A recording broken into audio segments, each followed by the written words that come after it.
Hi, Naomi here, and today I want to talk to you about categorising odours.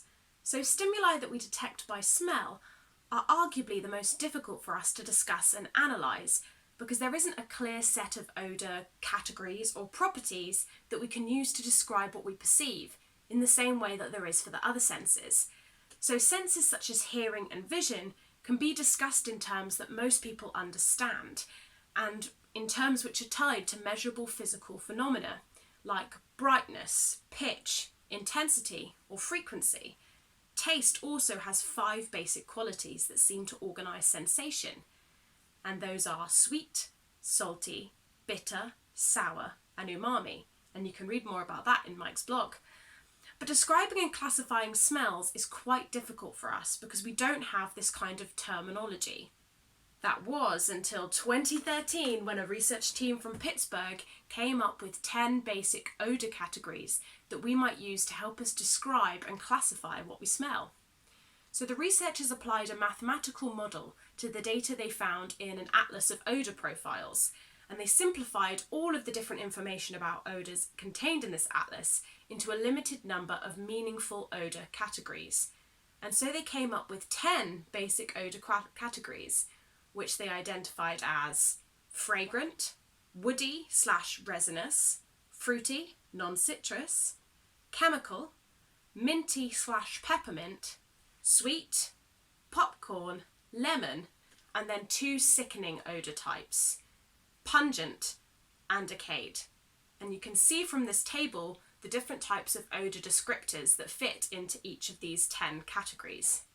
So today I'm going to play a fun little game with myself to see if I can tell these 10 categories of odours apart. I have 10 little scratch and sniff cards, and each card has a smell for one of the 10 categories. So I'm going to put my nose to the test and see if I can smell them out. So let's get going with smell number 1. Okay, so that side smells kind of incensey, cedarwoody maybe, minty and peppermint. Category is also kind of spicy and medicinal, and this smells a bit medicinal too. And it was cinnamon, so I think that one was the minty and peppermint one. So yeah, I'm pretty pleased with my ability to sniff that one out. Let's go for number 2. Okay, that one smells really smoky, like smoky whiskey. I don't pretend to know anything about that. I reckon that would probably come under the woody/resinous category. Number 3. It's quite exciting, isn't it? You know in Hollister, everything smells really Hollistery. I can't really put my kind of figure on what that smell is, but that's what this video is all about. Fruity, vanilla-y, coconutty, sunscreen, coconut and vanilla sunscreen. Yeah, I reckon I can get away with that one under sweet. I don't know about you, but I'm pretty impressed with my sense of smell so far. Maybe the human sense of smell isn't as imprecise as we first thought. Okay, number 4. Okay, I'm a bit nervous because I know at some point the 2 sickening smells are coming along, and I don't know what the smells for those are, so I'm not super psyched for that. Either smells like something used to clean something, like some kind of detergent, or maybe like freshly cut grass. Maybe chemical? Cut grass. I said cut grass. I don't think that would really come under chemical though. Under the lemon heading you've got words like fragrant, light, sweet, cut grass. Yeah, I think I'm going to have to change that to lemon. Okay, brush here to release the smell. Now that definitely is some kind of like perfume or cologne. Smells a bit like my nan actually. Yeah, I'm going to stick that under fragrant. Okay, number 1, 2, 3, 4, 5, 6. Number 6. Smells kind of like fruity but like fake fruity. Like a bit like those tutti frutti sweets. Maybe like bubblegum. Yeah, I'm going to go for fruity other than citrus. Number 7. That literally smells like poo. Yeah, I'm going to say that's the sickening, decaying category. Nice. What lovely smell was this? Fart. I definitely got some manure-y tones coming through there. I don't like it particularly, but it's definitely an improvement on the last one. It smells like these flash wipes my mum uses to clean the floor. Floor cleaner, /lemon/air freshener.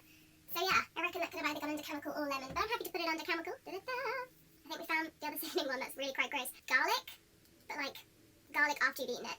Yeah, that's definitely going to go under sickening, pungent, bad breath, /body odour, /garlic. Yeah, that was really delightful to smell. Okay, the last one, which we're assuming is going to go under popcorn, which is my favourite category. It sounds so whimsical. Nutty/marzipan. I don't actually like the taste of marzipan, but I think the smell is pretty nice. Whatcha!